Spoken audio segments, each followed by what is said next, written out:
Greetings to all of you and my pranams to Swamiji. It is indeed a great pleasure of seeing Swamiji and being part of this conference. And my pranams also and to respected Mr. Mahesh Venkatramanji for yourself. And so it gives me a great pleasure in ensuring that to do a presentation on a topic about peace, reconciliation, and various aspects. And the whole topic of what Vishnu Mohan Foundation is doing, and today we are now talking about the right education is the key to peace and sustainable development. By nature, I have, as a Sri Lankan, I have always been amused by the development of India in various ways. So I am just sharing my knowledge, keep that very clearly, my knowledge, my perspective through how this sustainable development should take place. Now, if you're going to talk about sustainable development, there are various factors. So I just take one example. If you take the world's gold reserve, a country which how much of gold they have.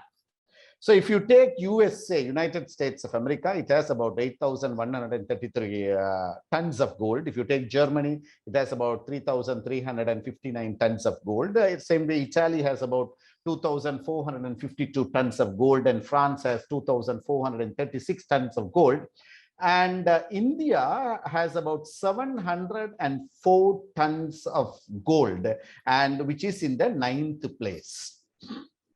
Now, if you take in the Indian economy, in 2013 August, there was a situation for India where they had to pawn the 5 lakhs kilo of gold.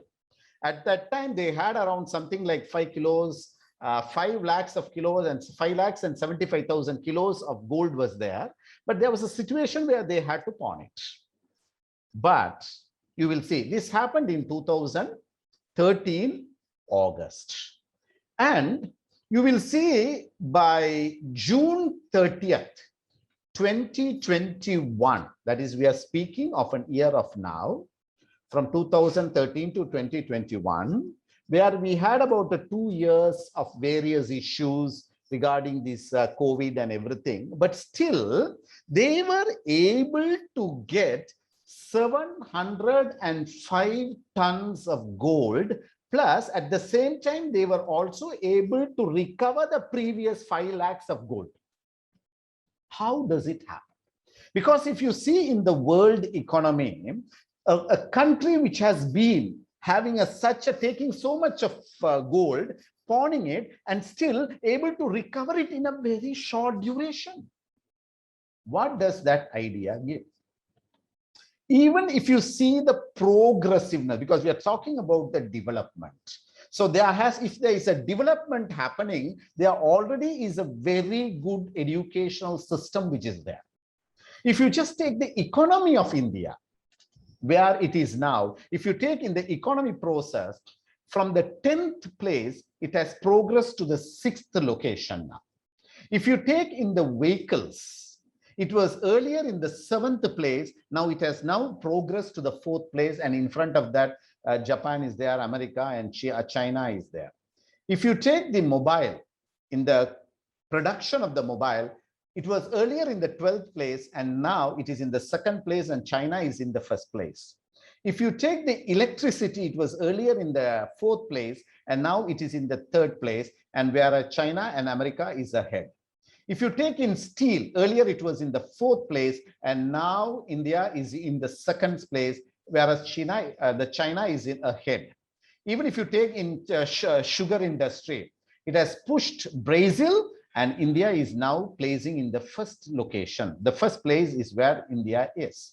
You take in the solar power, In the solar power earlier, it was in the 10th location. Now India is in the 2nd location, while China is in the 1st location. Even if you take in the inventions, like every year in the worldwide, there are inventions which is taken care. And in that earlier, India was in the 83rd place, and it is now in the 46th place. So I used to just imagine what exactly is happening in India. Because if you see, there are world powers, there are individual powers, there are the media powers, there are various people who always has an eye on India, wishing that India should collapse. And if you take in the prehistorical aspect, there has been various invasions, various colonizations, various things which took place into that of a flourishing country. Previously, I think about 2-3 sessions before, there was a concept which was spoken about Bhagavad Gita and ecology. That is not my topic, but I just thought of saying, like, you know, that the foreigners at one point said that India is only having this big caste system. But how did it happen? If you nicely go into the history, you will know that in a very clear manner, it has been said that originally everyone was a Brahmin. When a Brahmin took a role as a businessman, he became as a Kshatriya.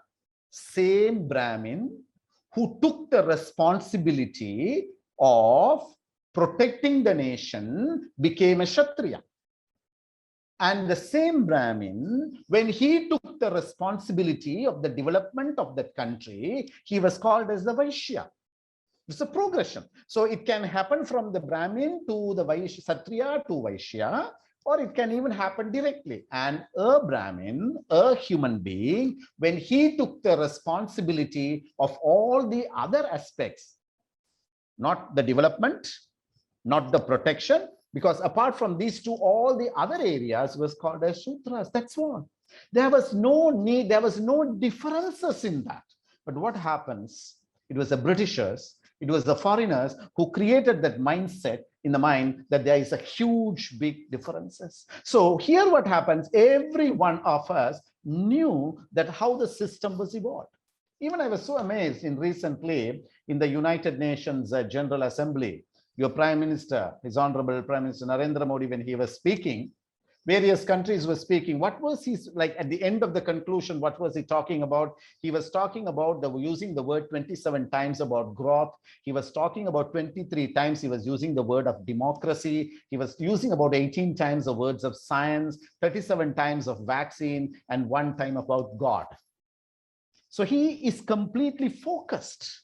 So if you can see the progression, what does it gives us an idea that it gives a very clear idea about how the India's education system has always been great. And what we need to understand from the sustainability versus knowledge and the ecology. If you try to understand the Indian economics, one of the most important, like, you know, you will find in the literature, there is a lot of knowledge of economics. You cannot say there is no dearth of the economics theorems. Ishavashyam idam sarvam. You know, all of you all know this Upanishad. What does it mean? So here, this aphorism, if you nicely observe, is a completely speaks about the full of economic wisdom.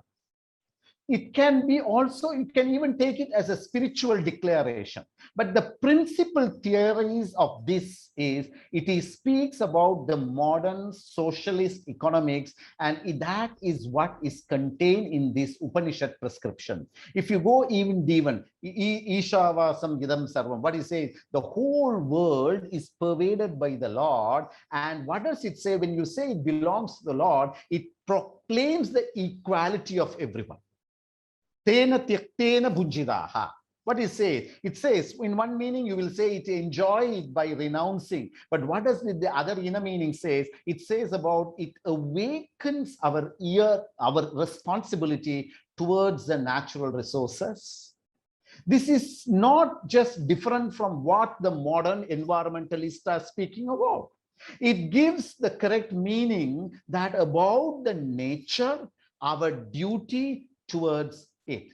And the verse just goes on. And then what it says, do not convert what belongs to others. Others means when if it is belongs to nature, it belongs to the God. It emphasizes the social justice.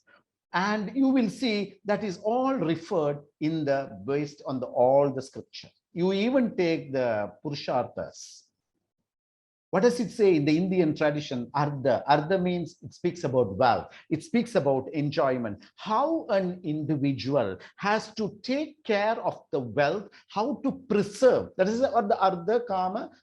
When it goes moksha, all the purusharthas, when they speak about, what are they speaking about? They are speaking about that knowledge where it has given a great knowledge. So when you just look into the Western system of knowledge, and if you see into the Eastern system of the Indian knowledge, you will see Westerners have always given importance to the consumption only. Whereas the Indian system has always been speaking about saving for the future. What is the next? It has been always speaking about the downward movement of the prices, which is possibly, which goes into the saving oriented economy. Then that is the nature of the Indian tradition. And the concept of self goes into the employment is one of the very unique feature.